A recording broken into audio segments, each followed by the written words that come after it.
નમસ્કાર વિદ્યાર્થી મિત્રો, આજે આપણે ધોરણ 8માં યુનિટ 3ના સ્વાધ્યાયપોથીના ફકરાઓથી સ્ટાર્ટ કરીશું. બરાબર, આજે આપણે સ્વાધ્યાયપોથીના ફકરાઓ જોઈશું. ચલો, એમાં પહેલો ફકરો છે, read the following paragraphs from the lesson. ચલો, નીચે જુઓ, ફકરો આપેલો છે, અમિત વોઝ ઇન આસામ, ત્યાંથી લઈને do ant skate on them ત્યાં સુધી. પહેલો પ્રશ્ન, which tree leaves are glossy, કયા વૃક્ષના પાન સુવાળા હોય છે? The leaves of the banana plants are glossy, એટલે કે કેળના જે વૃક્ષ હોય છે કેળનું, તેના પાંદડા સુવાળા હોય છે. બીજું, list out 7 things related to forest, કે જંગલને લગતી 7 વસ્તુઓ લખો. તો rivers, trees, bushes, creepers, animals, birds, insects, નદીઓ, વૃક્ષો, ઝાડીઓ, વેલ, પ્રાણીઓ, પક્ષીઓ અને જંતુઓ. આ બધા જંગલને લગતા વસ્તુઓ છે. ચલો, વિકલ્પ એક આપેલું છે, નીચે જુઓ. The leaves of the banana plants are ખાલી જગ્યા, તો ઓપ્શન એ ગ્લોસી. ચલો, બીજું જુઓ. Amit says why are all the trees so tall, ત્યાંથી લઈને Amit says we have tall trees in Dang too we also have forest, ત્યાં સુધી. એક જ પ્રશ્ન આપેલો છે, what did Bhupen tell about Assam, ભૂપેને આસામ વિશે શું કહ્યું? તો Bhupen said that Assam gets a lot of rain. Bhupen said that Assam gets a lot of rain, the soil is fertile and so they have thick forest. ભૂપેને કહ્યું હતું કે આસામમાં ઘણો બધો વરસાદ પડે છે, ત્યાંની જમીન ખૂબ જ ફળદ્રુપ છે અને તેથી ત્યાં ગાઢ જંગલો છે. ચલો, વિકલ્પો જુઓ. The soil in Assam is ખાલી જગ્યા, તો ઓપ્શન બી ફર્ટાઇલ એટલે ફળદ્રુપ. The soil in Assam is fertile because ખાલી જગ્યા, તો option C it gates a lot of rain. ચલો, ત્યારબાદનો ફકરો જુઓ. Bhupen says Gujarat is famous for the lion, isn't it, ત્યાંથી લઈને we will see elephants and other animals, ત્યાં સુધી. પહેલો પ્રશ્ન, what is Gir famous for, Gir શેના માટે પ્રખ્યાત છે? તો Gir is famous for lions, Gir એ સિંહો માટે પ્રખ્યાત છે. Where can we see the one horned rhino, આપણે એક શિંગી ગીંડો ક્યાં જોઈ શકીએ? તો we can see the one horn rhino in Kaziranga, આપણે કાઝીરંગાની અંદર એક શિંગી ગેંડો જોઈ શકીએ છીએ. Which sanctuaries does Gujarat have, ગુજરાતમાં કયા કયા અભયારણ્યો આવેલા છે? તો Gujarat has a lion sanctuaries, wild ass sanctuary, sloth beer century and many bird sanctuaries. ગુજરાતમાં સિંહનું અભયારણ્ય, જંગલી ગધેડાનું અભયારણ્ય, રીંછનું અભયારણ્ય અને ઘણી બધી પક્ષીઓનું અભયારણ્ય પણ આવેલું છે. Which animals are found in Kaziranga, કાઝીરંગામાં કયા પ્રાણીઓ આપણને જોવા મળે છે? તો one horn rhino, elephants, wild buffaloes and swamp deer are found in Kaziranga.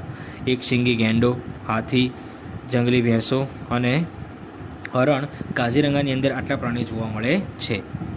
ચલો, વિકલ્પો જોઈએ. What is the lion, where is the lion sanctuary?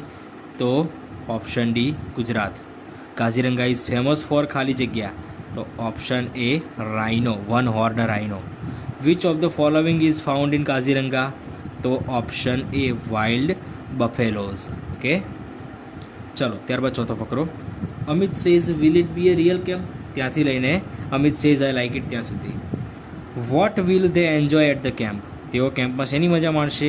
તો they will enjoy trekking, singing and dancing and bonfire, તેઓ કેમ્પની અંદર tracking, ગાવાનું, નાચવાનું અને બોન ફાયરની મજા માણશે. બોન ફાયર એટલે શું થાય કે જે લાકડા સળગાવે તેને. ચલો, વિકલ્પ જોઈએ એનો. ઇટ વિલ બી એ ખાલી જગ્યા એક્સપિરિયન્સ ફોર અમિત, તો it will be a memorable experience for them. પાંચમો ફકરો. The next week Amit and Bhupen join the camp, ત્યાંથી લઈને those moments were really thrilling for them. પહેલું, what did the boys do on the first day, પહેલા દિવસે બાળકોએ શું કર્યું? On the first day the boys went out together to explore the forest, પહેલા દિવસે તે બંને છોકરાઓ એકસાથે જંગલમાં ફરવા નીકળ્યા, એટલે કે જંગલમાં બધું જોવા નીકળ્યા. What did the boys see in the forest, છોકરાઓએ જંગલની અંદર શું જોયું? The boys show birds, insects and animals in the forest, છોકરાઓએ જંગલની અંદર પક્ષીઓ, જંતુઓ અને પ્રાણીઓ જોયા. Which moments were thrilling for the boys, કઈ ક્ષણ હતી જે છોકરાઓ માટે રોમાંચક હતી? The boys lost their way in the forest during the night and those moments were thrilling for them, એટલે બાળકો રાત્રે પોતાનો રસ્તો ભૂલી ગયા હતા અને આ બધી જે ક્ષણ હતી તે બધી તેમના જે છોકરાઓ માટે રોમાંચક હતી. ચલો વિકલ્પો જોઈએ. Which word in the passage means to walk around? આજુબાજુ ચાલવું, તો ઓપ્શન ડી એક્સપ્લોર એટલે ફરવા નીકળવું એમ. When they lost their way it was ખાલી જગ્યા, તો શું હતું? Option A thrilling. છઠ્ઠો પકડો. On the second day it was late in the evening, ત્યાંથી લઈને ભૂપેન સેઝ વેટ સુધી. તો વિચ રિવર, પહેલો પ્રશ્ન, which river is mentioned in the lesson, કે પાઠની અંદર કઈ નદીનો ઉલ્લેખ કરવામાં આવ્યો છે? તો the Brahmaputra river is mentioned in the lesson, પાઠની અંદર બ્રહ્મપુત્ર નદીનો ઉલ્લેખ કરવામાં આવેલો છે. Amit was excited because, Amit ખૂબ જ આતુર હતો કારણ કે he heard the trumpet of an elephant, એણે હાથીની ગર્જના સાંભળી હતી, હાથીનો અવાજ સાંભળ્યો હતો. What could the boys hear, છોકરાઓએ શું સાંભળી શકતા હતા? The boys could hear the cries of animals all around them, તે છોકરાઓ એ પોતાની બધી જ બાજુએ પ્રાણીઓનો અવાજ સાંભળી શકતા હતા. ચલો વિકલ્પો જોઈએ. Which word in the passage means far off, એટલે ઘણું દૂર, તો a long way off, option C. What did the boys hear, છોકરાઓએ શું સાંભળ્યું હતું? તો option A trumpet of elephants. ચલો સાતમો પકડો. Suddenly Bhupen stopped and held up his hand, ત્યાંથી લઈને it was coming closer and closer, ત્યાં સુધી. પહેલું, what did the boys do, what did the boys do? The boys walked quickly on the grass and hid behind the tree, બાળકો, તે છોકરાઓ ઝડપથી એક ઘાસ ઉપર ચાલ્યા અને એક વૃક્ષ પાછળ સંતાઈ ગયા. ડિસ્ક્રાઇબ ધ એલિફન્ટ, હાથીનું વર્ણન કરો.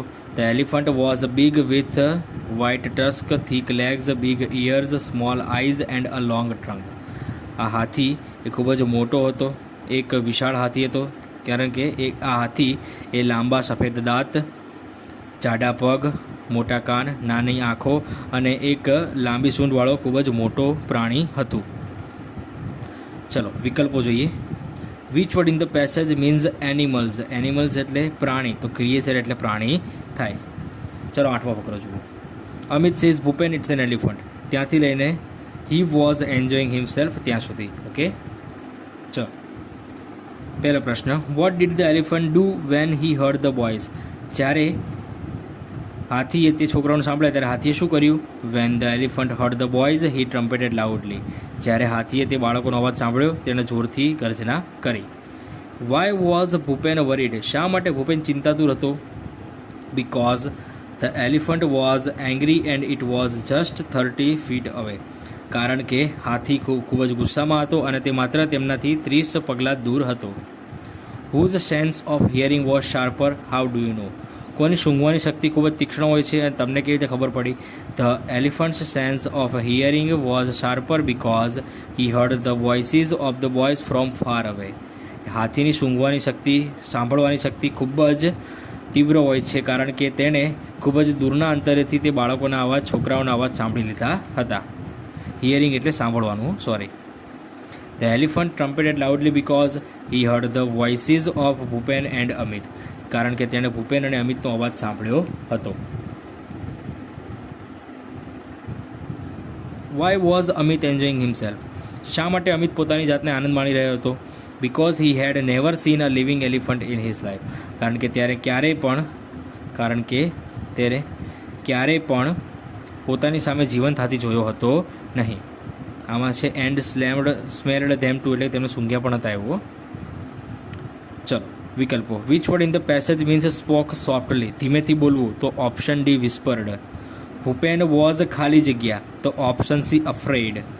અમિત વોઝ ખાલી જગ્યા, તો option B enjoying himself. The elephant was ખાલી જગ્યા, તો the 30 feet away. Which word is used for the sound made by the elephant, હાથીના અવાજને કયા શબ્દ દ્વારા સમજાવવામાં આવ્યું છે? તો ટ્રમ્પેટેડ. શું આવશે? ટ્રમ્પેટેડ. ચલો નવમો પકડો જુઓ.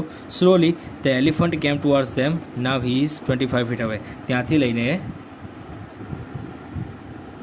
હી hit it hard with his hand, ત્યાં સુધી.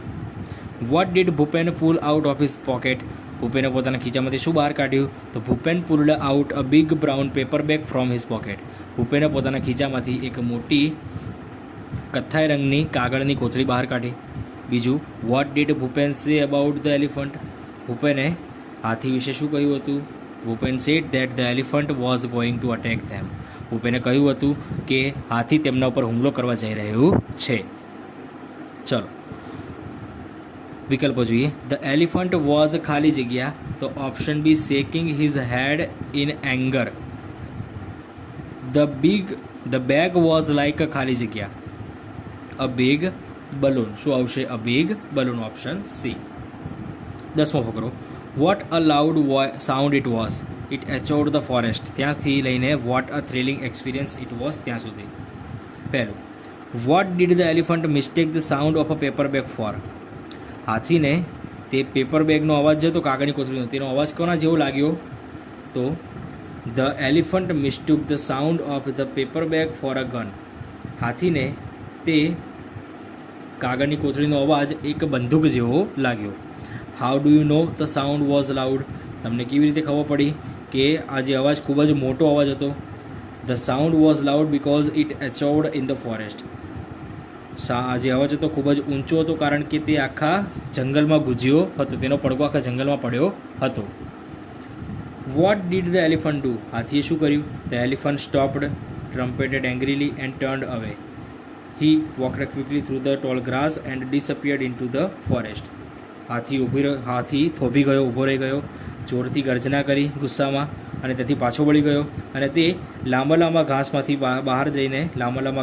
જઈને એક જંગલમાં સંતાઈ ગયો, અદૃશ્ય થઈ ગયો. ચલો વિકલ્પો જોઈએ. Which word in the passage means idea. Idea એટલે વિચાર, તો option B trick. The boys felt ખાલી જગ્યા, તો રિલીવડ, રાહત અનુભવી હતી. The elephant thought that the boys had a ખાલી જગ્યા, તો ઓપ્શન સી ગન. શું આવશે? Option C gun. The boys had a ખાલી જગ્યા એક્સપિરિયન્સ, તો કેવો એક્સપિરિયન્સ? Thrilling experience. કયો એક્સપિરિયન્સ? Thrilling experience. ઓકે, ચલો આજે અહીંયા સુધી રાખીએ છીએ. નેક્સ્ટ લેક્ચરમાં આગળ જોઈશું. ઓકે.